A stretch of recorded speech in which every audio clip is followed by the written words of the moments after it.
Hi friends. ఈరోజు మనం discuss చేయబోయే స్టాక్ వచ్చేసి పేటిఎం 197 కమ్యూనికేషన్స్ లిమిటెడ్.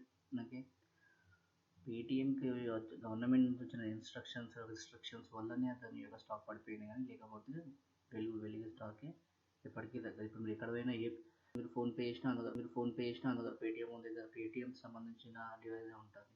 నాకు పేటిఎం వల్ల మీరు బుక్ చేసుకునేటివి టికెట్స్ బుక్ చేసుకుంటారు, ఫిలింకి అయినా, రైల్వేకి అయినా, ఫ్లైట్స్ అయినా, అకామిడేషన్ అయినా. పేటిఎం అనేది చిన్న సంస్థ కాదు, పెద్ద, చాలా ఆచారం బాగాలేకనే కిందకి తొక్కబడింది.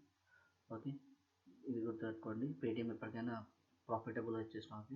ఇప్పుడు చాలా తక్కువగా ఉన్నది, వీ కెన్ బై ఇట్ అన్నమాట. అందుకే చెప్తున్నా. మార్కెట్ క్యాప్ వచ్చేసి దీన్ని 24,894 crores అండ్ కరెంట్ ప్రైస్ వచ్చేసి 392. మీ హైయెస్ట్ వచ్చేసి 998, లోయెస్ట్ వచ్చేసి 318. బుక్ వాల్యూ వచ్చేసి 196 రూపీస్. డివిడెండ్ 0. ఆర్ఓసిఈ వచ్చేసి -13.5, ఆర్ఓఈ వచ్చేసి -13.9, సారీ, అండ్ ఫేస్ వాల్యూ వచ్చేసి 1. ఓకే, ఇది 1700-1800 పోయిన స్టాక్ ఇది. Okay, and it is incorporated in 2000, and One Communications Limited is India's leading digital ecosystem for the consumers as well as for the merchants. As of March 2021, company has 333 million clients and 21 million registered merchants. అంటే ఇప్పుడు అదే మనకు స్కానింగ్స్కి సంబంధించిన merchants to whom it offers the payment services and financial services and commerce and cloud services. Okay, and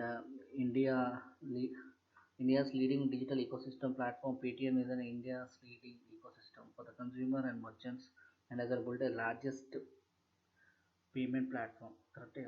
This is main.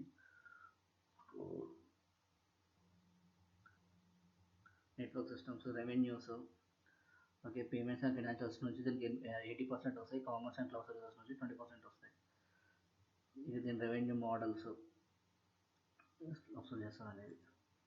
Okay, చూడండి, stock ఒకప్పుడు 1782 rupees, ఇప్పుడు వచ్చేసి 392. Okay, చూసుకోండి. దీని పెరుగుతుంది వాలటిలిటీలో. దీన్ని ఇంట్రాడేకి కూడా వాడుకోవచ్చు, మంచి ప్రాఫిట్స్ వస్తాయని అనుకుంటున్నాం. ట్రై చేయండి పక్క. ప్రోస్, కంపెనీ ఈజ్ ఆల్మోస్ట్ డెబిట్ ఫ్రీ, అప్పే లేదు, more. Okay, company is expected to give a good quarter, try చేస్తుంది. And company's working capital requirement has reduced from 231 days to 97 days, and company has a low interest coverage ratio. Company has a low returns on equity, -18% over last 3 years. ఇది మంచిది చాలా చేసుకుంటే. September last sales చూడండి, 1918 నుంచి 2138. Operating profit వచ్చేసి -266 నుంచి -192, and profit before tax -324 నుంచి -254. Net profit వచ్చేసి -324 నుంచి -254. ఓకే, ఇది ఇలా ఉంటే ప్రాఫిట్స్ సేల్స్ వస్తే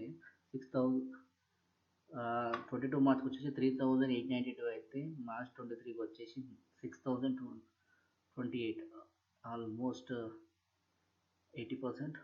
అండ్ ఆపరేటింగ్ ప్రాఫిట్ వచ్చేసి -2296 అయితే -1700కి వచ్చింది. ఓకే, ఇది బెటరే ఉన్నది. ఇది 5 yearsకి 15, 3 yearsకి 25. ఓకే, ఇక్కడ 5 yearsకి -5, ఇక్కడ 9. ఓకే, అండ్ సిఆర్ వచ్చేసి -40. ఈ పికప్ వస్తుంది ఫస్ట్. అండ్ 5 yearsకి -27. ఇప్పుడు ఏంటంటే పడిపోయింది కాబట్టి స్టాక్, దానివల్ల ఇవన్నీ ఇట్లా కనిపిస్తుంది. అందుకే మార్చ్ 63, 64 సెప్టెంబర్కి. ఓకే, ఆల్మోస్ట్ యాసెట్స్ 15,638 నుంచి 16,642. ఇది చూడండి, మైనస్ నుంచి ప్లస్కి వచ్చింది. మైనస్ నుంచి plus, March to March, year to year change అవుతుంది. Okay, so please do your own analysis and please do invest and have your profits. Thank you. Do subscribe.